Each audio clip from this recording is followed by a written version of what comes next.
السلام علیکم ورحمۃ اللہ وبرکاتہ۔ صحابہ کرام کی جماعت میں مہاجرین اور انصار افضل ہیں، پھر انصار پر مہاجرین کو فضیلت حاصل ہے اور مہاجرین پر عشرہ مبشرہ کو فضیلت حاصل ہے۔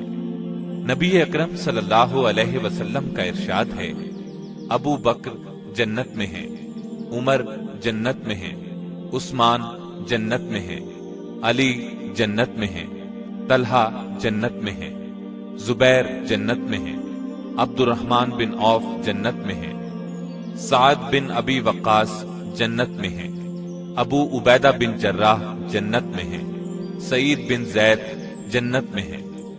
اس حدیث کو ترمذی اور ابن ماجہ نے سیدنا عبد الرحمن بن عوف اور سیدنا سعید بن زید کے واسطے سے روایت کیا ہے۔ سیدنا عبد الرحمن بن عوف رضی اللہ عنہ کا حال سنیے۔ سیدنا عبد الرحمن بن عوف 589 عیسوی میں مکے میں پیدا ہوئے۔ آپ نبی صلی اللہ علیہ وسلم کے اس دنیا میں تشریف لانے کے 10 سال بعد پیدا ہوئے۔ گھر والوں نے نام عبد امر رکھا۔ یہ بھی کہا جاتا ہے کہ عبد الکعبہ نام رکھا گیا تھا۔ جب آپ نے اسلام قبول کیا تو نبی صلی اللہ علیہ وسلم نے نام بدل دیا اور عبد الرحمن رکھا۔ آپ کی کنیت ابو محمد تھی۔ آپ کا تعلق قریش کے قبیلے بنو زہرہ سے تھا۔ رسول اللہ صلی اللہ علیہ وسلم کی والدہ بھی اسی خاندان سے تھی۔ والد کا نام عوف تھا۔ چھٹی پشت میں آپ کا سلسلہ نسب رسول اللہ صلی اللہ علیہ وسلم سے مل جاتا ہے۔ آپ کے والد عوف بن عبد عوف نے اسلام کا زمانہ نہیں پایا۔ وہ اعلان نبوت سے پہلے ہی فوت ہو گئے تھے۔ والدہ کا نام شفا تھا۔ جب نبی صلی اللہ علیہ وسلم نے نبوت کا اعلان کیا تو یہ اس وقت حیات تھی۔ ان کے کانوں میں جو ہی اسلام کی دعوت پہنچی انہوں نے کلمہ پڑھ لیا۔ یہ بھی شروع کے اسلام لانے والوں میں شامل ہے۔ کہا جاتا ہے شروع کے 3 سالوں میں سیدہ شفا نے اسلام قبول کیا تھا۔ اس زمانے میں سیدنا عبد الرحمن بن عوف اسلام لائے۔ والدہ کو نبی صلی اللہ علیہ وسلم سے بیعت کی عزت بھی حاصل ہوئی۔ اس طرح نبی صلی اللہ علیہ وسلم کی صحابیات میں شامل ہوئی۔ سیدنا عبد الرحمن بن عوف کے بچپن کے حالات نمایاں نہیں ہیں۔ اتنا ذکر ملتا ہے عزت والے خوشحال گھرانے میں پرورش پائی۔ ماں باپ نے تعلیم و تربیت کی طرف خاص توجہ دی۔ اس طرح یہ نیک، عقل مند اور بہادر نوجوان بنے۔ عرب کے لوگ جن برائیوں میں مبتلا تھے یہ ان سے دور رہے، شراب سے بھی محفوظ رہے۔ ان کے والد عوف مکے کے کامیاب تاجر تھے۔ انہوں نے اپنے بیٹے کو بھی تجارت کے گر سکھائے۔ پھر وہ والد کے ساتھ تجارتی سفر پر جانے لگے۔ جس زمانے میں نبی صلی اللہ علیہ وسلم نے اپنی نبوت کا اعلان کیا اس سے کئی سال پہلے عوف اپنے بیٹے عبد الرحمن کو تجارت کے لیے یمن لے گئے۔ اس سفر میں ان کے ساتھ عثمان اور ان کے والد عفان بھی تھے۔ راستے میں ایک قبیلے کے کچھ لوگوں نے ان پر حملہ کر دیا۔ اس حملے میں ان کے والد مارے گئے۔ عبد الرحمن بن عوف نے بڑی بہادری سے ان کا مقابلہ کیا اور باپ کے قاتل کو اسی وقت ہلاک کر دیا۔ باقی حملہ آور بھاگ نکلے۔ اس طرح عبد الرحمن، عثمان غنی اور ان کے والد کو اللہ نے بچا لیا۔ سیدنا عبد الرحمن بن عوف کی عمر 30 برس کے قریب تھی کہ رسول اللہ صلی اللہ علیہ وسلم نے نبوت کا اعلان فرمایا۔ آپ کی دعوت ابو بکر صدیق کے ذریعے عبد الرحمن بن عوف تک پہنچی تو آپ اسلام لے آئے۔ اسلام قبول کرنے میں آپ کا 13واں نمبر ہے۔ نبوت کے 4تھے سال آپ نے لوگوں کو اعلانیہ دعوت دی۔ اس پر مکے کے لوگ آپ اور آپ پر ایمان لانے والوں کے سخت دشمن ہو گئے۔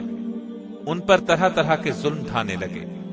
ان لوگوں کو جب عبد الرحمن بن عوف کے اسلام قبول کرنے کا پتہ چلا تو انہیں بھی بری طرح ستانے لگے۔ وہ حوصلے اور صبر کے ساتھ ظلم برداشت کرتے رہے، یہاں تک کہ آپ نے نبوت کے 5ویں سال مظلوم مسلمانوں کو حبشہ کی طرف ہجرت کرنے کی ہدایت فرمائی۔ اس پر مکے سے 16-17 مسلمان ہجرت کر کے حبشہ چلے گئے۔ ان میں سیدنا عبد الرحمن بن عوف بھی تھے۔ یہ اللہ کے راستے میں سب سے پہلی ہجرت تھی۔ پھر جب یہ خبر اڑی کہ مکے کے تمام کافر مسلمان ہو گئے ہیں تو یہ لوگ واپس مکہ کی طرف روانہ ہوئے۔ ان میں عبد الرحمن بن عوف بھی تھے۔ یہ حضرات مکے کے قریب پہنچے تو انہیں پتا چلا خبر غلط تھی۔ اب انہوں نے واپس جانا مناسب نہ سمجھا۔ قریش کے سرداروں میں سے کسی نہ کسی کی پناہ لے کر مکے میں داخل ہو گئے۔ اس کے بعد جب مکے کے کافروں کا ظلم پھر بڑھا تو ایک بار پھر حبشہ کی طرف ہجرت کی۔ اس مرتبہ 100 سے زیادہ مرد اور عورتیں حبشہ کی طرف روانہ ہوئے۔ ان میں سیدنا عبد الرحمن بن عوف بھی شامل تھے۔ یہ ان کی اللہ کے راستے میں دوسری ہجرت تھی۔ مکے کے کافروں نے اپنے آدمی حبشہ بھیجے تاکہ شاہ حبشہ نجاشی کو مجبور کریں کہ وہ مسلمانوں کو وہاں سے نکال دیں، لیکن نجاشی نے ان کی بات نہ مانی۔ اس کی وجہ یہ تھی کہ وہ ایک نیک بادشاہ تھا، مذہب کی روح سے عیسائی تھا۔ جب اس نے مسلمانوں سے نبی صلی اللہ علیہ وسلم کے بارے میں سوالات کیے تو جواب میں وہ کافی متاثر ہوا۔ اس کے بعد جب نبی صلی اللہ علیہ وسلم نے حبشہ میں موجود مسلمانوں کو ہدایت فرمائی کہ وہ اب مدینے پہنچ جائیں تو تب عبد الرحمن بن عوف نے دوسرے مسلمانوں کے ساتھ مدینے کی طرف ہجرت کی۔ سیدنا عبد الرحمن بن عوف نے جب مدینے کی طرف ہجرت کی اس وقت آپ کی عمر 43 سال تھی۔ اس کے بعد آپ نے باقی زندگی مدینے میں گزاری۔ بھائی چارے کے موقع پر نبی صلی اللہ علیہ وسلم نے سیدنا سعد بن ربیع کو ان کا بھائی بنایا۔ عبد الرحمن بن عوف جب ہجرت کر کے مدینے پہنچے تو انہی کے گھر میں مہمان بن کر ٹھہرے تھے۔ سعد بن ربیع بڑے دولت مند تھے۔ بھائی چارے کے بعد انہوں نے اپنی دولت کا، جائیداد کا، غرض کے ہر چیز کا نصف آپ کو دینا چاہا، لیکن عبد الرحمن بن عوف نے ان کا شکریہ ادا کرتے ہوئے کہا، بھائی یہ سب چیزیں تمہیں مبارک ہوں، مجھے تو تم صرف بازار کا راستہ بتا دو جہاں تجارت ہوتی ہے۔ سعد بن ربیع نے انہیں بازار کا راستہ بتا دیا۔ آپ بازار گئے اور وہاں سے پنیر اور گھی خرید کر ان کی تجارت شروع کر دی۔ یہ ان کا خاندانی پیشہ تھا۔ بہت جلد وہ کامیاب تاجر بن گئے اور دولت مند ہو گئے۔ آپ نے اپنی زندگی اور دولت اسلام کے لیے وقف کر دی۔ جہاد میں بھی ہر طرح حصہ لیا۔ بدر کی لڑائی میں آپ شریک تھے۔ بدر میں شریک ہونے والے صحابہ کا بہت بڑا درجہ ہے۔ اللہ نے ان کے سب گناہ معاف کر دیے اور انہیں جنت کی خوشخبری سنائی۔ احد کی لڑائی میں جو صحابہ رسول کریم صلی اللہ علیہ وسلم کے ارد گرد جم کر کھڑے رہے ان میں سیدنا عبد الرحمن بن عوف بھی تھے۔ آپ جان ہتھیلی پر رکھ کر لڑتے رہے، زخم پر زخم کھایا لیکن اپنی جگہ سے نہ ہٹے۔ لڑائی کے بعد ان کے جسم پر 21 زخم گنے گئے۔ ان میں پاؤں کا زخم اس قدر شدید تھا کہ ساری عمر لنگڑا کر چلتے رہے۔ ہجرت کے 5ویں سال خندق کی لڑائی پیش آئی۔ اس کو غزوہ احزاب بھی کہا جاتا ہے۔ اس لڑائی کی خاص بات یہ ہے کہ عرب کے تمام کافروں نے مل کر مدینے پر چڑھائی کی تھی۔ آپ نے مدینے میں ٹھہر کر اس کا مقابلہ کرنے کا فیصلہ کیا اور سیدنا سلمان فارسی کے مشورے پر شہر کے گرد خندق کھودی گئی۔ اس کام میں نبی صلی اللہ علیہ وسلم اور دوسرے صحابہ کے ساتھ سیدنا عبد الرحمن بن عوف نے بھی حصہ لیا۔ شام کی طرف جانے والے تجارتی قافلے دومت الجندل سے گزرتے تھے۔ اس علاقے میں بنو کلب کے لوگ آباد تھے۔ یہ لوگ عیسائی تھے اور قافلوں کے لیے بڑا خطرہ تھے۔ شعبان 6 ہجری میں رسول اللہ صلی اللہ علیہ وسلم نے عبد الرحمن بن عوف کو سالار بنا کر 700 صحابہ کا لشکر دے کر ان کی طرف روانہ کیا۔ اپنے ہاتھ سے ان کے سر پر پگڑی باندھی۔ وہاں پہنچ کر آپ نے بنو کلب کو اسلام کی دعوت دی۔ 3 دن تک وہ انہیں تبلیغ کرتے رہے۔ آخر تیسرے دن قبیلے کے لوگ مسلمان ہو گئے۔ فتح مکہ کے موقع پر بھی آپ ساتھ تھے۔ قبیلہ بنو حوازن اور بنو سعد نے مکے پر حملے کی تیاری کی تو نبی صلی اللہ علیہ وسلم 12,000 کا لشکر لے کر آگے بڑھے۔ حنین کے مقام پر یہ قبیلے جمع ہو رہے تھے۔ آپ بھی وہاں پہنچ گئے۔ اسلامی لشکر میں عبد الرحمن بن عوف بھی شامل تھے۔ انہوں نے لڑائی کے میدان میں بہت جواں مردی دکھائی، ڈٹ کر لڑے۔ اللہ تعالیٰ نے کافروں کو شکست دی۔ ان کے 6,000 آدمی گرفتار ہوئے، باقی بھاگ نکلے۔ غزوہ تبوک کے موقع پر جب تمام صحابہ نے دل کھول کر چندہ دیا، سیدنا عبد الرحمن بن عوف نے ایک بڑی رقم نبی صلی اللہ علیہ وسلم کی خدمت میں پیش کی۔ اس سفر میں ایک خاص واقعہ یہ پیش آیا کہ لشکر نے ایک جگہ پڑاؤ ڈالا۔ صبح کے وقت فجر کی نماز سے پہلے نبی صلی اللہ علیہ وسلم قضائے حاجت کے لیے تشریف لے گئے۔ آپ کو واپس آنے میں کچھ دیر ہو گئی تو لوگوں نے عبد الرحمن بن عوف کو امامت کے لیے کھڑا کر دیا۔ انہوں نے نماز شروع کر دی۔ جب نبی صلی اللہ علیہ وسلم وضو کر کے تشریف لائے تو مغیرہ بن شعبہ آپ کے ساتھ تھے۔ انہوں نے ارادہ کیا کہ عبد الرحمن بن عوف کو پیچھے ہٹا دیں، لیکن آپ نے فرمایا رہنے دو۔ پھر نبی صلی اللہ علیہ وسلم نے عبد الرحمن بن عوف کے پیچھے 1 رکعت ادا کی۔ ان کے سلام پھیرنے پر آپ نے بقیہ نماز پوری کی۔